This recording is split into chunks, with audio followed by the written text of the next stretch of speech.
Episode की शुरुआत में हम देखते हैं वूजी को कुछ महसूस होता है और वो अपनी बहन से कहता है ज़रा 1 मिनट रुकना, मैं अभी आया। अगले सीन में हम देखते हैं वो उस बंदे के पास जाता है। वो बंदा आपको याद होगा, वो बंदा कहता है वूजी तुम्हें कौन सी एडवाइस देनी है। वूजी उससे कहता है मुझे इससे कोई फ़र्क नहीं पड़ता है कि तुम अपने मन में क्या सोच रहे हो, लेकिन अगर तुमने मेरी बहन पे हमला करने की ज़रा से भी कोशिश की या कोई भी ऐसी चाल चलने की कोशिश की तो मैं तुम्हें इतना मारूंगा कि तुम्हें अपने पैदा होने पर भी अफसोस होगा। वो बंदा उससे कहता है तुम्हें क्या लगता है तुम कौन हो, और मेरे अलावा मेरी फैमिली के पावर के बारे में जो तुम जानते नहीं हो। हम 2 दशक से वो जुबान की लिस्ट में आते जा रहे हैं और हम उसके बहुत पुराने कैंडिडेट हैं। तुम मुझे हाथ तक नहीं लगा सकते हो, समझे? और अगर तुमने लगाने की कोशिश की तो तुम वापस से री-इनकारनेट नहीं होने वाले हो। वो जी उससे कहता है गुड बाय, और तुम ये सोचो कि तुम क्या करोगे जब मैं तुम्हें मारूंगा। उसकी बहन पूछती है क्या हुआ, कुछ हुआ क्या? वो कहता है नहीं कुछ भी नहीं, चलो चलते हैं। इस तरफ हमें उस बंदे को दिखाया जाता है जो कि काफ़ी थका हुआ दिख रहा होता है और सोच रहा था मुझे यकीन नहीं होता है उसने इतनी ज़्यादा स्पिरिचुअल एनर्जी बाहर निकाली। मुझे नहीं लगा था कि उसके पास इतनी ताकत होगी। क्या उस दिन इसने अपनी सारी ताकत नहीं दिखाई थी? इस तरफ वूजी अपनी बहन को एक जेडे दे रहा होता है। वो कहता है याद रखना, हमेशा इसे अपने पास ही रखना। वो कहती है ठीक है, और उसे लेने के बाद वो वहाँ से चली जाती है। उसके जाने के बाद बॉस वहाँ पर आ जाते हैं। वो कहते हैं मिस्टर वूजी फाइनली मैंने आपको ढूंढ ही लिया। वो कहता है क्या हुआ? वो कहते हैं कि बहुत बड़ी इमरजेंसी आई है, पहले आप कार में बैठिए, उसके बाद मैं आपको बताता हूँ। उसके बाद वो कार में बैठ जाता है और बॉस उसे सभी चीज़ों के बारे में बताते हैं। इन्हें शक होता है कि इनका दुश्मन यहीं कहीं आसपास में छुपा हुआ है, लेकिन वो बहुत ज़्यादा ताकतवर है, इसीलिए उन्हें वूजी की मदद चाहिए उसे हराने के लिए। बॉस वूजी को वहाँ के डिस्ट्रिक्ट चीफ से मिलाते हैं।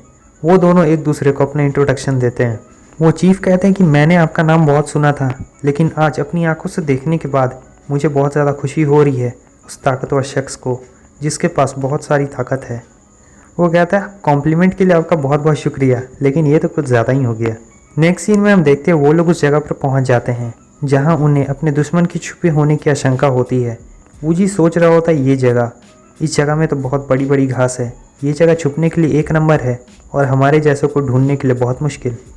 वो मस्कुलर बंदा भी वहाँ पर इनके साथ ही आया हुआ होता है और भी कुछ लोग आए होते हैं अपने दुश्मनों को मारने के लिए, लेकिन इसे भी यहाँ पर कुछ मिलता नहीं है और वो थोड़ी बहुत जानकारी उन सभी लोगों को बता रहा होता है जो उसे मिली थी। बॉस कहते हैं क्या हम उन्हें चुपचाप ऐसे ही नहीं मार सकते हैं ताकि उन लोगों को थोड़ा सा भी शक ना हो। वो बॉडी बिल्डर कहता है ये थोड़ा सा मुश्किल होगा, भले ही हम साइलेंसर का भी इस्तेमाल क्यों ना करें, लेकिन उससे भी थोड़ी बहुत आवाज़ तो होगी ही। वो जी कहता है ये सब तुम मुझ पे छोड़ दो। इस तरफ हमें उनके दुश्मनों का हाइड आउट दिखाया जाता है जहाँ पर वो लोग छुपे हुए होते हैं। आपको वूजी की ये टेक्निक तो याद ही होगी, जैसे उसने पत्तों से मारा था वैसे ही वो यहाँ पर भी अपने दुश्मनों को पत्ते से मार देता है। इस टेक्निक को देखने के बाद वो बॉडी बिल्डर सोच रहा होता है कोई चू तक की आवाज़ भी नहीं आई और वो सभी एकदम साइलेंट तरीके से मारे भी गए और किसी को भनक तक नहीं लगी। यहाँ तक कि मास्टर्स भी ये सब मूव नहीं कर सकते हैं। क्या ये गॉड है? अब उनके आगे के सभी दुश्मन ख़त्म हो चुके हैं तो चीफ सभी लोगों से हमला करने के लिए कहते हैं। वो सभी लोग आगे बढ़ रहे होते हैं। वो बॉडी बिल्डर उन्हें बताता है कि पहले के 3 घरों में एनिमीज़ हैं और जो लास्ट वाला घर है वहाँ पर होस्टेजेस को रखा गया है।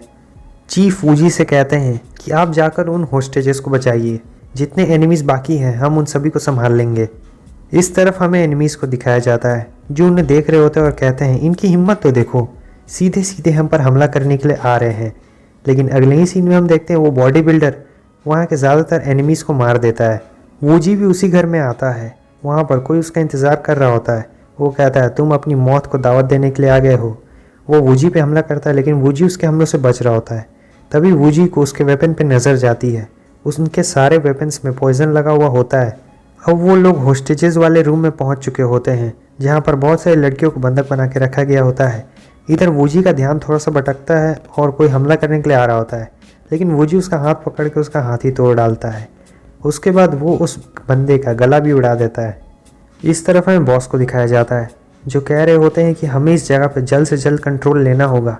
हमारा चीफ कल्टीवेटर घायल हो चुका है तो हम उससे ज़्यादा देर के लिए नहीं लड़ सकते हैं।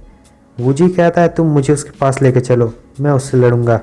ये बंदा जिसमें से बहुत ताकतवर ऑरा निकल रही होती है, ये इस जगह का सबसे ताकतवर बंदा होता है जो इनके आदमियों को बहुत बुरी तरीके से मार रहा होता है। ये सब देख के उस बॉडी बिल्डर को बहुत ज़्यादा गुस्सा आ रहा होता है। वो कहता है इस तरीके के आदमी को तो जीने का कोई भी हक नहीं है।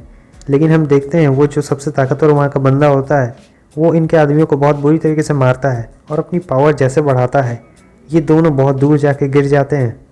बॉस कहते हैं इससे बच के रहना, ये बॉडी प्रोटेक्शन टेक्निक के बारे में भी जानता है। वो बॉडी बिल्डर कह रहा होता है दैट तरीकी मेरी स्किल्स काफ़ी नहीं है वरना मैं इसे कब का मार देता। वूजी कहता है तुम लोग यहीं रुको और थोड़ा आराम कर लो। बॉस कहते हैं ज़रा संभल के मिस्टर वूजी, उसकी पावर पॉइजनस है। वूजी कहता है बस पॉइजनस गैस ही तो है और क्या। उसके बाद वूजी भी मैदान में कूद जाता है और वो बंदा अपनी पावर बढ़ा रहा होता है।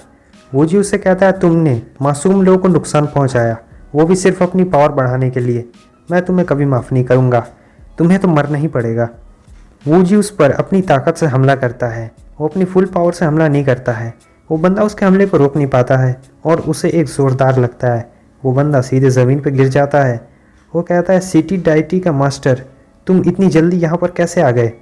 वूजी उसके पास जाता है और कहता है चलो अब जल्दी से मुझे अपने हेडक्वार्टर्स का लोकेशन बताओ। वो बंदा कहता है हाँ तुम्हारे सपने में सिटी डाइटी ने अपने वॉरियर्स को भेजा है तो क्या हो गया, हमारे मास्टर भी ब्रेक थ्रू करने वाले हैं, यानी वो लेवल अप होने वाले हैं और जो सिटी होगी उसके सबसे ताकतवर मार्शल आर्टिस्ट वो बन जाएंगे। हाँ हाँ हाँ। वूजी काफ़ी गुस्से में होता है और कहता है तब तो ये बहुत बुरा हुआ, लगता है मुझे अपने इन प्यारे प्यारे हाथों से ही तुम्हें इस प्यारी सी दुनिया से उठाना पड़ेगा। वो बंदा भी काफ़ी गुस्सा हो जाता है और कहने लगता है तुम्हारी इतनी हिम्मत, तुमने मुझसे ऐसा कहा। तभी वूजी उसे मार देता है।